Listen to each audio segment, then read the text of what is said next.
Vlogs. ಇವತ್ತು ಬಂದು ಬೆಳಗ್ಗೆನೆ ವ್ಲಾಗ್ನ ಸ್ಟಾರ್ಟ್ ಮಾಡಿದ್ದೀನಿ.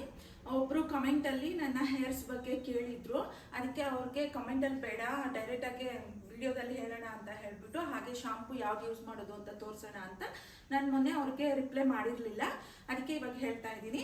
ನೋಡಿ, ಇದೇ ಶಾಂಪೇ ನಾನು ಯೂಸ್ ಮಾಡೋದು. ನೋಡಿ, ಈ ಶಾಂಪು ಕಾಣಿಸ್ತಿರ್ಬೋದು, ಇದೇ ಶಾಂಪೇ ಯೂಸ್ ಮಾಡೋದು ನಾನು ಹೇರ್ಸ್ ಕೂದಲಿಗೆ ಅಂತಂದರೆ. ನಾನು ಅಷ್ಟೇ ಮನೆಯಲ್ಲಿ ನಾನು ನನ್ನ ಮಗಳು ಎಲ್ಲರೂ ಇದೇ ಶಾಂಪೇ ಯೂಸ್ ಮಾಡೋದು.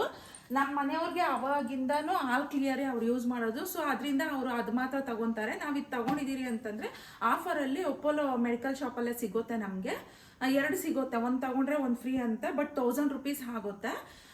1000 ರೂಪೀಸ್ಗೆ ಅಂದರೆ 1055 ರೂಪೀಸ್ ಇದೆ ಇದು. 1000 ರೂಪೀಸ್ಗೆ 2 ಸಿಗುತ್ತಾ ನಮಗೆ. 2 ತಗೊಂಡಿದ್ದೀರಿ ಅಂತಂದರೆ 2 ತಿಂಗಳವರೆಗೂ ಬರುತ್ತೆ. ಯಾಕಂದರೆ ಎಲ್ಲರೂ ಯೂಸ್ ಮಾಡೋದ್ರಿಂದ 2 ತಿಂಗಳು 2.5 ತಿಂಗಳವರೆಗೂ ನಮಗೆ ಬರುತ್ತೆ. ಮತ್ತು ಇನ್ನು ಆಯಿಲ್ ಅಂತೀರಾ, ನಾನು ಆಯಿಲ್ ಅಷ್ಟೊಂದು ಜಾಸ್ತಿ ಯೂಸ್ ಮಾಡೋದಕ್ಕೆ ಹೋಗೋದಿಲ್ಲ ತಲೆಗೆ. ತಂಪಾದರೆ ಅದು ಆಯಿಲ್ ಅಂತೀರಾ, ಮಾಮೂಲಿ ಕೊಕೊನೆಟ್ ಆಯಿಲೇ ನಾನು ಯೂಸ್ ಮಾಡೋದು, ಪ್ಯಾರಾಶೂಟ್. ಅದನ್ನೇ ಯಾವಾಗೂ ಯೂಸ್ ಮಾಡೋದು. ಅದು ಕಂಟಿನ್ಯೂ ಆಗಿ ನಾನು ಯಾವಾಗೂ ಏನು ಇಡೋದಕ್ಕೆ ಹೋಗೋದಿಲ್ಲ. ಇನ್ನೇನು ತಲೆ ಸ್ನಾನ ಮಾಡಬೇಕು ಒಂದು ಅರ್ಧ ಗಂಟೆಯಲ್ಲಿ ಅನ್ನೋವಾಗ ಒಂದು ಸ್ವಲ್ಪ ಇಟ್ಬಿಟ್ಟು ಚೆನ್ನಾಗಿ ಮಸಾಜ್ ಮಾಡ್ಕೊಂಡ್ಬಿಟ್ಟು ಆಮೇಲೆ ಹೋಗಿ ತಲೆ ಸ್ನಾನ ಮಾಡ್ತೀನಿ. ಇಡ್ಬೋದು, ಎಣ್ಣೆ ಜಾಸ್ತಿ ಇಟ್ಕೊಂಡ್ರೆ ನನಗೆ ತಲೆಗೆ ಅಷ್ಟೊಂದು ಇಷ್ಟ ಆಗೋದಿಲ್ಲ. ಸೊ ಅದರಿಂದ ನಾನು ಎಣ್ಣೆ ಜಾಸ್ತಿ ಯೂಸ್ ಮಾಡೋದಿಲ್ಲ. ಮತ್ತು ಇನ್ನೊಂದು, ಯಾವಾಗಾದ್ರೂ ತಲೆನೋವು ಜಾಸ್ತಿ ಬರ್ತಾನೆ ಇತ್ತು, ಕಡಿಮೆ ಆಗಿಲ್ಲ ಅಂತಂದರೆ 1 ದಿನ 2 ದಿನ ಇಟ್ಟು ಬಿಟ್ಬಿಡ್ತೀನಿ. ಅದು ಬಿಟ್ಟಿದ್ದೀನಿ ಅಂತಂದರೆ ನಾನು ರೇರು ತಲೆಗೆ ಎಣ್ಣೆ ಇಡೋದು ಅಂತಂದರೆ ವಾರದಲ್ಲಿ 1-2 ಸಲ ಚೆನ್ನಾಗಿ ಇಟ್ಕೊಂಡು, ಅಂದರೆ ಒಂದು ಸ್ವಲ್ಪ ಏನಾದರೂ ಒಂಥರ ರಫ್ ಆಗಿತ್ತು ಕೂದಲು ಅಂತ ಅಂದ್ಕೊಳ್ಳಿ, ಆವಾಗ ಇಟ್ಕೊಂಡ್ಬಿಟ್ಟು ಬೆಳಗ್ಗೆನೆ ಇಟ್ಕೊಂಡ್ಬಿಡ್ತೀನಿ. ಒಂದು ಹಾಫ್ ಅನ್ ಅವರ್ ಬಿಟ್ಬಿಟ್ಟು ಹೋಗಿ ಸ್ನಾನ ಮಾಡ್ಕೊತೀನಿ. ಅದು ಬಿಟ್ಟರೆ ಬೇರೆ ಏನು ಯೂಸ್ ಮಾಡೋದಿಲ್ಲ. ಪ್ಯಾರಾಶೂಟ್ ಆಯಿಲ್, ಕೊಕೊನೆಟ್ ಆಯಿಲ್ ಒಂದು ಯೂಸ್ ಮಾಡ್ತೀನಿ. ಮತ್ತು ಶಾಂಪ್ ಆದರೆ ಅದೇ ಶಾಂಪೇ, ಅದು ನನಗೆ ಗೊತ್ತಿಲ್ಲ, ನನ್ನ ಮಗಳು ತಗೊಂಬಂದಿರೋದು. ಬಟ್ ಚೆನ್ನಾಗಿ ವರ್ಕ್ ಆಗುತ್ತೆ. ಅದು ಬಿಟ್ಟರೆ ಇನ್ನು ಫಸ್ಟಿಂದನೂ ನನಗೆ ಕೂದಲು ಉದ್ದ ಇತ್ತು, ಚಿಕ್ಕ ಮಕ್ಕಳಲ್ಲಿ ಎಲ್ಲನೂ. ನನ್ನ ಮಗಳು ಹುಟ್ಟಿದ ಮೇಲೆ ನನಗೆ ಕೂದಲು ಒಂದು ಸ್ವಲ್ಪ ಉದ್ರೋಗ್ಬಿಡ್ತು. ಮೇ ಬಿ ನಾನು ಟೈಲರಿಂಗ್ ಬೇರೆ ಮಾಡ್ತಿದ್ನ, ಆ ಹೀಟಿಂದ ಏನಾದರೂ ನನಗೆ ಕೂದಲು ಬೆಳಿಲಿಲ್ವೇನೋ ಅಂತ ಅನ್ಕೊತೀನಿ. ಇವಾಗ ಸ್ಟಿಚಿಂಗ್ ಏನು ಮಾಡ್ದಿರ ಇರೋ ಕಾರಣಕ್ಕಾಗಿ ಕೂದಲು ಬೆಳೀತಿದೆ ಅನ್ನೋದು. ಬಟ್ ಶಾಂಪೂನು ವರ್ಕ್ ಮಾಡ್ಬೋದು. ಅಂದರೆ ಒಬ್ರು ಕೇಳಿದ್ರು ಕಮೆಂಟಲ್ಲಿ, ಪಾಪ ಅವ್ರಿಗೆ ರಿಪ್ಲೈ ಮಾಡಿರಲಿಲ್ಲ. ಸೊ ಅದರಿಂದ ನಾನು ಈ ವಿಡಿಯೋ ಮೂಲಕ ಅವ್ರಿಗೆ ಹೇಳ್ತಾ ಇದ್ದೀನಿ. ಈಗ ಟೋನಿ ಬ್ರೂನೋಗೆ ತಿನ್ನಿಸ್ಬಿಟ್ಟು ಮನೆಯಲ್ಲಿ ಕೆಲಸಗಳಿರೋತ್ತಲ್ವ ಮಾಮೂಲಿ, ಆ ಕೆಲಸಗಳು ತೋರಿಸ್ತೀನಿ, ಯಾವ್ದು ಮಾಡ್ಕೊತೀನಿ ಏನು ಅಂತ ಹೇಳ್ಬಿಟ್ಟು. ಇದು ಚೆನ್ನಾಗಿ ಕುದೀತಿದೆ. ಈ ಟೈಮಲ್ಲಿ ನಾವು ಪೆಡಿಗ್ರಿ ಹಾಕಿದ್ದೀರಿ ಅಂತಂದರೆ ಅದು ಸ್ವಲ್ಪ ನುಣ್ಣಗಾಗುತ್ತೆ. ಅಷ್ಟೇ 3 kg ತಗೊಂಬಂದು ಇಟ್ಕೊಂಡಿರ್ತೀನಿ. ಬಟ್ ಈ ಸಲ ದೊಡ್ಡ ತಗೊಂಬರೋಣ 10 kgದಾದ್ರು ಅಂತ ಅನ್ಕೊತಾ ಇದ್ದೀನಿ. 10 kg ಇದು ಬಂದು 2000 ಬೀಳುತ್ತಂತೆ ನಮಗೆ. ಡಿಸ್ಕೌಂಟ್ ಹೋಗಿ ಇನ್ನೊಂದು 100 ರೂಪೀಸ್ ಡಿಸ್ಕೌಂಟ್ ಹೋಗಿ 1900 ಬ್ರೂನೋಗಿ ಮಾಡಿದ್ದಾಯಿತು. ಇನ್ನು ಟೋನಿಗೂ ಅಷ್ಟೇ ಅನ್ನಕ್ಕೆ ಇಟ್ಬಿಟ್ಟಿದ್ದೀನಿ, ಅವ್ನಿಗೆ ಅನ್ನ ತಿನ್ನಿಸ್ಬೇಕು. ಇನ್ಮೇಲಿಂದ ಮಧ್ಯಾಹ್ನದ ಹೊತ್ತು ಪೆಡಿಗ್ರಿ ತಿನ್ಸೋಣ ಅಂತ ಅನ್ಕೊತಿದ್ದೀನಿ. ಪೆಡಿಗ್ರಿ ತಿನ್ನಿಸೋದ್ರಿಂದ ಎಲ್ಲಿ ಸಣ್ಣ ಆಗ್ತಾನೋ ಅಂತ ನನಗೆ ಹಂಗೆ ಅನ್ಸೋತೆ. ಯಾಕಂದರೆ ಅನ್ನ ತಿಂದ್ರೇ ಅವ್ನು ಸ್ವಲ್ಪ ಗುಂಡಿಗೆ ಚೆನ್ನಾಗಿರೋದು. ಇನ್ನು ಈ ಬಟ್ಟೆಗಳಂತೀರ, ಇದು ವಾಶ್ ಮಾಡೋದಕ್ಕೆ ಹಾಕಬೇಕು. ಇಲ್ಲೇ ಹಾಕಿದ್ದೀನಿ, ಯಾಕಂದರೆ ಇನ್ನೂ ಸ್ವಲ್ಪ ಬಟ್ಟೆಗಳು ಅಲ್ಲಿ ಇಲ್ಲಿ ಇರೋವೆಲ್ಲ ತೆಗಿಬೇಕು. ವಾಶ್ರೂಮಲ್ಲಿ ಇರೋ ಬಟ್ಟೆಗಳು ಎತ್ಕೊಬೇಕು, ಒಂದೇ ಸಲ ತಗೊಂಡೋಗಿ ಹಾಕೋಣ ಅಂತ. ಇಲ್ಲಿ ನೋಡಿ, ನನ್ನ ಮಗಳು ಅರ್ಜೆಂಟಿಗೆ ಟವಲ್ ಈ ರೀತಿ ಫೋಲ್ಡ್ ಮಾಡಿ ಇಟ್ಬಿಟ್ಟು ಹೋಗಿದ್ದಾಳೆ. ಬೇರೆ ಟವಲ್ ಯೂಸ್ ಮಾಡ್ತಿದ್ಲು, ಇದು ಕೆಳಗಡೆ ಬಿತ್ತಂತೆ, ಅದಕ್ಕೆ ಈ ರೀತಿ ಮಾಡಿದ್ದಾಳೆ. ಇನ್ನು ಇದನ್ನು ಕ್ಲೀನಾಗಿ ಫೋಲ್ಡ್ ಮಾಡಿ ಎತ್ತಿಡಬೇಕು. ಮತ್ತು ಇಲ್ಲಿ ಬಂದು ಒಂದು ಚಿಕ್ಕದಾಗಿ ಫ್ಲವರ್ ವಾಸ್ ನೋಡಿ, ಅಲ್ಲಿ ಹೇಗಿದೆ, ಹಬ್ಬ ಕಪ್ಪಾಗಿದೆ, ಆದರೆ ಚಿಕ್ಕದು. ಇದ್ರ ಅಮ್ಮನೂ ಇಲ್ಲೇ ಎಲ್ಲೋ ಇರಬೇಕು. ಅದಾಮೇಲೆ ಹುಡ್ಕೋಣ. ಇದು ಬಂದು ಇಲ್ಲಿಂದ ಇಲ್ಲಿಗೆ ಲೈಟ್ ಆಫ್ ಆಗಿದೆ ಅಂತ ಹೇಳಿದ್ನಲ್ವ, ಇಲ್ಲೊಂದು ಫ್ಲವರ್ ವಾಸ್ ಥರ ಇಡೋಣ, ಅಂದರೆ ಫ್ಲವರ್ ಬೊಕ್ಕೆ ಥರ ಆಯ್ತಲ್ವ, ಅದನ್ನು ಇಡೋಣ ಅಂತ ಹೇಳ್ಬಿಟ್ಟು ಅಂದ್ಕೊಂಡೆ. ಬಟ್ ನನ್ನ ಮಗಳು ಬೇಡ, ಜಾತ್ರೆ ಥರ ಆಗೋಗ್ಬಿಡುತ್ತೆ ಅಂತಂದ್ಲ. ಸೊ ಹಾಗೆ ಬಿಟ್ಟಿದ್ದೀನಿ. ಇಲ್ಲ ಬೇರೆ ಲೈಟ್ ಆದರೂ ಇದಕ್ಕೆ ಚೇಂಜ್ ಮಾಡಬೇಕು. ಇಲ್ಲಿಂದ ಇಲ್ಲಿಗೆ ಸ್ಟಾಪ್ ಆಗೋಗಿದೆ, ಹಾಕಿದ್ರೆ ಒಂಥರ ಕಾಣ್ತಿದೆ. ಅಂದರೆ ಒಂದೊಂದು ಹತ್ರ ಬರ್ತಿಲ್ಲ, ಒಂದು ಹತ್ರ ಬರ್ತಿದೆ, ಆ ರೀತಿ ಇದೆ. ಇದಕ್ಕೇನಾದರೂ ಐಡಿಯಾ ಮಾಡಬೇಕು. ಇಷ್ಟಿಷ್ಟು ತಪ್ಪು ತೊಗೊಂಬಂದಿದ್ದಾನೆ ನನ್ನ ಮಗ. ಇದರಲ್ಲಿ 3/4 ಭಾಗ ಆದರೆ ಸರಿ ಹೋಗುತ್ತೆ. ಸಾರಿಗೆ ಒಗ್ಗರಣೆಗಾಗಲಿ ಸಾರಿಗೆ ಹಾಕೋದಕ್ಕಾಗಲಿ. ಇಷ್ಟಪ್ಪ ಅಂತಂದರೆ ಜಾಸ್ತಿ ಈರುಳ್ಳಿ ಹಾಕಿದಷ್ಟು ನಮಗೆ ಸಾರುಗಳು ಸ್ವೀಟ್ ಬಂದುಬಿಡುತ್ತೆ. ಇನ್ನು ಚಿಕ್ಕದೆಲ್ಲ ಒಂದು ಕೊಳ್ತೋದಂಗಿತ್ತಂತೆ, ಅಂದರೆ ಮೆತ್ತಗಿತ್ತಂತೆ, ಅದಕ್ಕೆ ದೊಡ್ಡದು ತೊಗೊಂಬಂದಿದ್ದಾನೆ. ನೀರೆಲ್ಲ ಹಾಕಿ ಇಟ್ಟಿದ್ದೀನಿ, ಆದರೂ ಒಂದು ಸ್ವಲ್ಪ ಈ ರೀತಿ ಇದೆ, ಯಾಕೋ ಗೊತ್ತಾಗ್ತಾ ಇಲ್ಲ. ಮತ್ತು ಅಲ್ಲಿರೋದು ನೋಡಿ ಎಷ್ಟು ಫ್ರೆಶ್ ಆಗಿದೆ ಅಂತ, ಸಖತ್ತಾಗಿ ಬಂದಿದೆ ಇದು ಮಾತ್ರ. ಅಷ್ಟೇ ನೆನ್ನೆ ತೋರಿಸ್ದಂಗೆ ಆದ್ರೆ ನನ್ನ ವಿಡಿಯೋದಲ್ಲಿ ನೋಡಿ ಇದು ಈಗ ಚೆನ್ನಾಗಿ ಚಿಗುರ್ತಾ ಇದೆ. ಮುಟ್ಬಾರ್ದೆ, ಮೇ ಬಿ ಇದನ್ನು ಮುಟ್ಬಾರ್ದೇನೋ, ಆಗಾಗ ನಾನು ಮುಟ್ತಾನೆ ಇರ್ತೀನಿ. ಯಾಕೆ ಬಂದಿಲ್ಲ ಅನ್ನೋ ಡೌಟ್ಗಾದರೂ ಮುಟ್ತಾನೇ ಇರ್ತೀನಿ ನಾನು. ಇದಂತೂ ಚೆನ್ನಾಗಿ ಗ್ರೋತ್ ಆಗ್ತಿದೆ. ಸ್ವಲ್ಪ ಚೆನ್ನಾಗಿ ಬಂತು ಅಂತಂದರೆ ಸುತ್ತಲೂ ಕಟ್ ಮಾಡಿಬಿಟ್ಟು ಒಂದು ಸ್ವಲ್ಪ ಬೊಕ್ಕೆ ಥರ ಇಟ್ಟರೆ ಚೆನ್ನಾಗಿರುತ್ತಲ್ವ ಅಂತ ಹೇಳಿಬಿಟ್ಟು ನಾನು ಕಟ್ ಮಾಡೋಣ ಅಂತ ಅಂದ್ಕೊತಿದ್ದೀನಿ. ಇದು ಅಷ್ಟೇ ಕೆಳಗಡೆಯಿಂದ ಚಿಕ್ಕರಿದ್ದಿದ್ರೆ ಚೆನ್ನಾಗಿರೋದು. ಇದ್ರ ಮೇಲೆ ಬಂದು ಈ ರೀತಿ ಯೂಸ್ ಮಾಡ್ತಿರ್ತಾರೆ, ಟ್ಯಾಬ್ಲೆಟ್ಸ್ ಬಾಕ್ಸ್ ಅಂತೆ. ಮತ್ತು ಇದು ಬಂದು ನಂದು ಬುಕ್ ಬಿಡಿ. ಮತ್ತು ಟವಲ್ಸ್ ನೋಡಿ, ಚೇರ್ ಮೇಲೆ ಇರಬೇಕಾಗಿರೋ ಟವಲ್ಸ್ ಎಲ್ಲ ಇಲ್ಲಿದೆ. ಮತ್ತು ಅಲ್ಲಿ ಬಟ್ಟೆಗಳಿದೆ ವಾಶ್ ಮಾಡೋದಕ್ಕೆ, ಅದನ್ನು ತಗೊಂಡೋಗಿ ಹಾಕಬೇಕು. ಕೆಳಗಡೆ ಇತ್ತು, ಅದನ್ನು ತೆಗೆದು ಅಲ್ಲಿ ಹಾಕಿದ್ದೀನಿ. ಇನ್ನು ಅದನ್ನು ತಗೊಂಡೋಗಿ ಹಾಕಬೇಕು ಒಗೆಯೋದಕ್ಕೆ. ಮತ್ತು ಈಗಿದೆ ಪರ್ಸು ನಾನೇ ಇದು ನನ್ನ ತಪ್ಪು, ಇದು ನನ್ನ ಮಿಸ್ಟೇಕ್, ಮಕ್ಕಳದಲ್ಲ.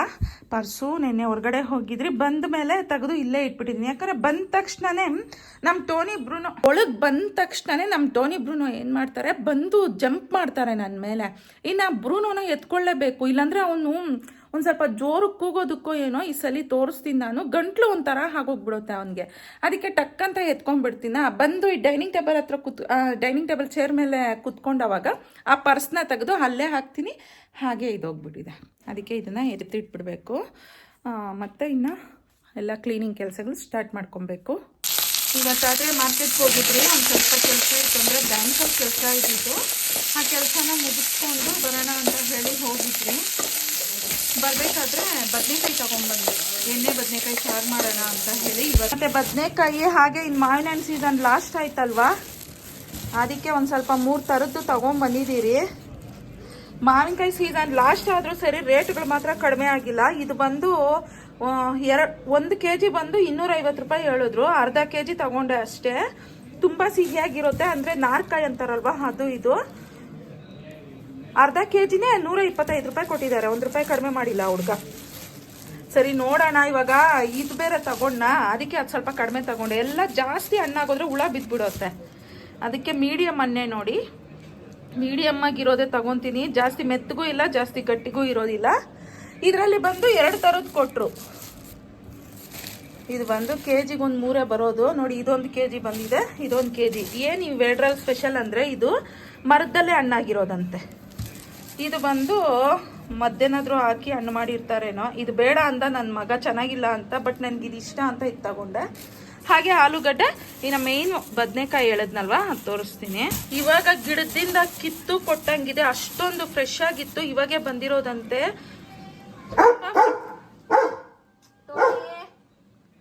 ತುಂಬಾನೇ ಫ್ರೆಶ್ ಆಗಿತ್ತು. ಅದಕ್ಕೆ ಇನ್ನು ಸಾರು ಮಾಡಿದ್ರೆ ಚೆನ್ನಾಗಿರುತ್ತೆ ಅಂತ ಹೇಳಿ ಇದನ್ನ ತಗೊಂಡ್ಬಂದೆ. ಅರ್ಧ kg 50 ಅಂದರು, ಅದಕ್ಕೆ ಅರ್ಧ kgನೂ ತಂದಿದ್ದೀನಿ. ಮನೆಯಲ್ಲಿ ಸ್ವಲ್ಪ ಈ ಸಾರು ಅಂದರೆ ಜಾಸ್ತಿ ಇಷ್ಟಪಟ್ಟೆ ತಿಂತಾರ. ಇನ್ನು ಬದನೆಕಾಯಿ ಚೆನ್ನಾಗಿದೆ ಅಂತ ಹೇಳಿಬಿಟ್ಟು ಅರ್ಧ kg ತಗೊಂಬಂದೆ. ಫುಲ್ ಹಾಕ್ಬಿಡ್ತೀನಿ, 1 ಕಾಯಿ ಏನಾದರೂ ಇಟ್ಟಿರ್ತೀನಿ ಅಷ್ಟೇ. ಇದಕ್ಕೆ ಬಂದು ಮಟನ್ ಮಸಾಲಾನೇ ಫ್ರೈ ಮಾಡಿಬಿಟ್ಟು ತಣ್ಣಗಾಗ್ಲಿ ಅಂತ ಬಿಟ್ಟಿದ್ದೀನಿ. ಮಾರ್ಕೆಟ್ಗೆ ಹೋಗಿದ್ದೀರಿ ಅಂತಂದರೆ ಸಾಕು, ಪರ್ಸಲ್ಲಿರೋ ಕಾಸೆಲ್ಲ ಖಾಲಿ ಆಗುತ್ತೆ. ಹೋಗಿದ್ದ ಕೆಲಸದ ಜೊತೆಗೆ ಈ ಥರ ಕೆಲಸಗಳು ಮಾಡಿಕೊಂಡು ಖರ್ಚು ಮಾಡ್ಕೊಂಡು ಬರ್ತಿರ್ತೀನಿ. ಈಗ ಮಸಾಲೆ ರುಬ್ಕೊಂಡ್ಬಿಡ್ತೀನಿ. ಇದು ಮಸಾಲೆ ರುಬ್ಬವಾಗ ಏನು ಅಂತಂದರೆ ಉಪ್ಪು ಹಾಕ್ಕೊಂಡ್ಬಿಡ್ತೀನಿ. ಉಪ್ಪು ಹಾಕೋದ್ರಿಂದ ನಾವು ಬದನೆಕಾಯಿ ಒಳಗೆ ಸ್ಟಫಿಂಗ್ ಕೊಡ್ತೀನಲ್ವಾ ಮಸಾಲೆನ, ಅದು ಸ್ವಲ್ಪ ಉಪ್ಪು ಹಾಕಿದ್ದೀರಿ ಅಂತಂದರೆ ಮಸಾಲೆ ಜೊತೆಗೆ ಉಪ್ಪು ಚೆನ್ನಾಗಿ ಇಟ್ಕೊಳ್ಳುತ್ತೆ ಬದನೆಕಾಯಿಗೆ. ಅದಕ್ಕೆ ಉಪ್ಪು ಮತ್ತು ಟೊಮೆಟೊ ಕಟ್ ಮಾಡಿ ಇಟ್ಕೊಂಡಿದ್ದೀನಿ, ಶುಂಠಿನೂ ಹಾಕ್ಕೊಂಡ್ಬಿಟ್ಟು ಇನ್ನು ಇದನ್ನು ರುಬ್ಕೊಂಡ್ಬಿಡ್ತೀನಿ. ನೋಡಿ, ಕೊತ್ತಂಬರಿ ಸೊಪ್ಪು, ಅರಿಶಿನದ ಪುಡಿ, ಖಾರ, ಧನಿಯಾ ಪುಡಿ ಮತ್ತು ಸಾಲ್ಟು ಇವೆಲ್ಲನೂ ಹಾಕ್ಬಿಟ್ಟಿದ್ದೀನಿ. ಹಾಕಿ ನಾನು ಇದನ್ನು ಮಿಕ್ಸಿಗೆ ಹಾಕ್ಕೊತಿದ್ದೀನಿ. ಖಾರ ರುಬ್ಕೊತಾ ಇರೋದು. ಮಸಾಲೆ ಎಷ್ಟು ಚೆನ್ನಾಗಿದೆ ಅಂತ ಗಟ್ಟಿಯಾಗಿ ರುಬ್ಕೊಂಡಿದ್ದೀನಿ, ಯಾಕಂದರೆ ಈ ರೀತಿ ಸ್ಟಫಿಂಗ್ ಮಾಡ್ಕೊಬೇಕಲ್ವ.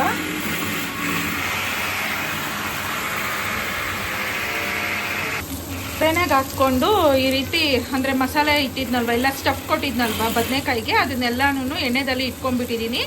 ಮೇಯ್ನ್ ಹಸಿ ಕರ್ಬೇವಿನ ಸೊಪ್ಪು ಹಾಕೋದ್ರಿಂದ ಏನೋ ಫ್ಲೇವರ್ ಸಖತ್ತಾಗಿ ಬರ್ತಾ ಇದೆ.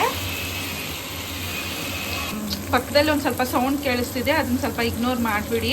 ನನ್ನ ವಾಯ್ಸು ಕ್ಲಾರಿಟಿಯಾಗಿ ಬರ್ತಿದೆಯೋ ಇಲ್ಲೋ ಗೊತ್ತಿಲ್ಲ, ಬಟ್ ನಾನು ಹೇಳ್ಕೊಂಡು ಹೋಗ್ತಾ ಇದ್ದೀನಿ. ಮತ್ತು ಇದೇನಂದರೆ ಎಣ್ಣೆ ಬದನೆಕಾಯಿ ಸಾರು ನಾನು 2-3 ಥರ ಮಾಡ್ತೀನಿ, ಬಟ್ ನೋಡಿದ್ದೀನಿ. ನಾನು ನೋಡಿಬಿಟ್ಟೆ ಕಲ್ತ್ಕೊಂಡಿರೋದು ಅವ್ರ ಹತ್ರ ಇವ್ರ ಹತ್ರ. ಅಂದರೆ ನಮ್ಮ ಅತ್ತಿಗೆ ಒಂಥರ ಮಾಡ್ತಾರೆ, ನಮ್ಮಮ್ಮ ಒಂಥರ ಮಾಡ್ತಾರೆ, ನಾನು ಈ ಥರ ಮಾಡ್ತೀನಿ. ಬಟ್ ಎಷ್ಟು ಥರ ಟ್ರೈ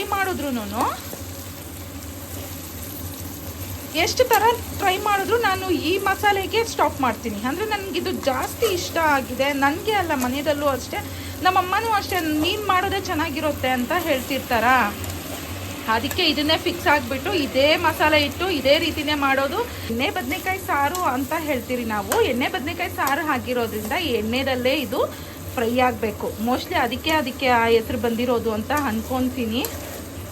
ಮಸಾಲೆ ಎಲ್ಲ ಹಾಕಿ ಈಗ ನೀಟಾಗಿ ಮಿಕ್ಸ್ ಮಾಡಿಕೊಂಡು ಒಂದು ಸ್ವಲ್ಪ ಉಪ್ಪು ಕರೆಕ್ಟಾಗಿದೆಯಾ ಇಲ್ವಾ ನೋಡ್ಕೊಂಬಿಟ್ಟು ಉಪ್ಪು ಹಾಕಿ ಬಿಟ್ಟಿದ್ದೀವಿ ಅಂತಂದರೆ ಒಂದು ಸ್ವಲ್ಪ ಹೊತ್ತಲ್ಲಿ ನಮಗೆ ಬದನೆಕಾಯಿ ಬೆಂದೋಗುತ್ತೆ. ಬದನೆಕಾಯಿ ಬೆಂದೋಯ್ತು ಅಂತಂದರೆ ಸಾರು ರೆಡಿ ಆಗೋಗುತ್ತೆ. ಈಗ ಕುದಿಯೋದಕ್ಕೆ ಬಿಟ್ಬಿಟ್ಟಿದ್ದೀನಿ. ಇನ್ನು ರೈಸ್ಗೂ ಇಟ್ಟಿದ್ದೀನಿ. ಒಂದು ನಾನು ಇಷ್ಟಪಟ್ಟು ತೊಗೊಂಬಂದಿರೋದು. ಇದಕ್ಕಿಂತ ನನ್ನ ಮಗ ಎತ್ಕೊಂಡಿರೋ ಮಾವಿನ ಹಣ್ಣೆ ಸ್ವಲ್ಪ ಕಲರ್ ಆಗಿ ಚೆನ್ನಾಗಿತ್ತು, ಹಣ್ಣಾದಂಗಿದೆ. ಬಟ್ ಇದು ಬಂದು ಮರದಲ್ಲೇ ಹಣ್ಣಾಗಿರೋದಂತೆ. ನೋಡೋಣ. ಬಟ್ ಟೇಸ್ಟ್ ಇದು ಓಕೆ. ಇದು ಇನ್ನೂ ಟೇಸ್ಟ್ ಮಾಡಿಲ್ಲ. ಈಗ ಬಂದು ಮಾವಿನಕಾಯಿ ತಿನ್ನೋ ಟೈಮ್. ಅದ್ರ ಪಾಡ್ಗೆ ಅದು ಅಡುಗೆ ಆಗ್ತಿರುತ್ತೆ. ಈ ಕಡೆ ಗ್ಯಾಸ್ ಎಲ್ಲ ನೋಡಿ ಎಷ್ಟು ಮೆಸ್ಸಿಯಾಗಿದೆ. ಎಲ್ಲ ಕ್ಲೀನ್ ಮಾಡ್ಬೇಕು ಅಡುಗೆ ಆದಮೇಲೆ. ಮತ್ತು ಒಂದು ಕಡೆ ಅನ್ನಕ್ಕೆ ಒಂದು ಕಡೆ ಸಾರಿಗೆ ಇಟ್ಬಿಟ್ಟಿದ್ದೀನ. ಇದ್ರ ಪಾಡ್ಗಿದು ಹಾಕ್ತಿರುತ್ತೆ. ನಾವು ಹೋಗಿ ಒಂದು ಸ್ವಲ್ಪ ಫ್ರೆಶ್ ಮಾಡಬೇಕು. ಸಾರು ನೀಟಾಗಿ ಬೆಂದೋಗಿದೆ. ಗಟ್ಟಿನೂ ಅಷ್ಟೇ ನೋಡಿ, ಇಷ್ಟು ಮಾತ್ರ ಗಟ್ಟಿ ಮಾಡ್ಕೊಂಡಿದ್ದೀನಿ. ಚೆನ್ನಾಗಿರುತ್ತೆ. ಮಧ್ಯಾಹ್ನಕ್ಕೆ ರಾತ್ರಿಗೆ ಸರಿ ಹೋಗ್ಬಿಡುತ್ತೆ ನಮಗೆ. ಬದನೆಕಾಯಿ ಮಾತ್ರ ಒಂದು ಸ್ವಲ್ಪ ಜಾಸ್ತಿ ಹಾಕ್ಕೊಂಡಿದ್ದೀನಿ. ಮತ್ತು ಇಲ್ಲಿ ಬಂದು ಸೈಡ್ ಡಿಶ್ಗೆ ಏನೂ ಇರಲಿಲ್ಲ, ಅದಕ್ಕೆ ಆಲೂಗಡ್ಡೆ ತೊಗೊಂಬಂದಿದ್ದೆ ಅಂತ ಈ ರೀತಿ ಫ್ರೈ ಮಾಡ್ಕೊಂಡಿದ್ದೀನಿ. ತುಂಬ ಚೆನ್ನಾಗಿರುತ್ತೆ ಸೈಡ್ ಡಿಶ್ಗಿದು. ಇನ್ನು ವೈಟ್ ರೈಸು ಆಗಿದೆ. ಇವತ್ತು ಮಧ್ಯಾಹ್ನ ಲಂಚ್ಗೆ ಇಷ್ಟೇ. ಮತ್ತು ಇದು ಬಂದು ಮಾರನೇ ದಿನದ್ದು. ಇನ್ನು ಪೂಜೆಗೆ ಅಂತ ಹೇಳಿಬಿಟ್ಟು ನಾನು ದೇವ್ರ ಮನೆ ಎಲ್ಲನೂ ಕ್ಲೀನಿಂಗ್ ಕೆಲಸ ಇಟ್ಕೊಂಡಿದ್ದೆ. ಕಳಶನೂ ರೆಡಿ ಮಾಡಿಕೊಂಡು, ಹಾಗೆ ಇನ್ನು ವಿಳ್ಯದೆಲೆ ಅವೆಲ್ಲನೂ ತರಿಸ್ಬಿಟ್ಟು ಕಳಶಕ್ಕೂ ರೆಡಿ ಮಾಡಬೇಕು ಅಂತ ಹೇಳಿ ದೇವ್ರ ಪಾತ್ರೆಗಳೆಲ್ಲ ತೊಳೆದು ಬಿಟ್ಟು ದೇವ್ರ ಮನೆ ಎಲ್ಲ ಕ್ಲೀನ್ ಆದಮೇಲೆ ಇನ್ನು ಕಳಶನೂ ಜೋಡಿಸ್ಕೊಂಡು ಪೂಜೆ ಮಾಡ್ಕೊತಾ ಇದ್ದೀನಿ. ಆ ವ್ಲಾಗ್ನೇ ಒಂದು ಚಿಕ್ಕ ವ್ಲಾಗ್ನೂ ಇದ್ರ ಜೊತೆಗೆ ನಾನು ಶೇರ್ ಮಾಡ್ತಾ ಇದ್ದೀನಿ. ಹಾಗೆ ಈ ವ್ಲಾಗ್ ನಿಮಗೆ ಇಷ್ಟ ಆಗಿದರೆ ಪ್ಲೀಸ್ ಲೈಕ್, ಶೇರ್, ಸಬ್ಸ್ಕ್ರೈಬ್ ಮಾಡಿ. ನನಗೆ ಹೀಗೆ ಸಪೋರ್ಟ್ ಮಾಡ್ತೀರಿ. ನಿಮ್ಮ ಪ್ರೀತಿ ವಿಶ್ವಾಸ ಹೀಗೆ ಇರಬೇಕು ಅಂತ ಹೇಳ್ತಾ thank you for watching. Bye friends, bye. ಹಾಗೆ ನಿಮ್ಮ ಅನಿಸಿಕೆ ಅಭಿಪ್ರಾಯಗಳನ್ನ ಕಮೆಂಟ್ ಮೂಲಕ ತಿಳಿಸಿ. ಆದರೆ ಕಮೆಂಟಲ್ಲೇ ನಾನು ರಿಪ್ಲೈ ಕೊಡ್ತೀನಿ. ಇಲ್ಲ ಅಂತಂದರೆ ವ್ಲಾಗ್ ಮೂಲಕ ರಿಪ್ಲೈ ಮಾಡ್ತೀನಿ. ನಾಳೆ ಇನ್ನೊಂದು ವ್ಲಾಗಲ್ಲಿ ಸಿಗ್ತೀನಿ. Bye friends.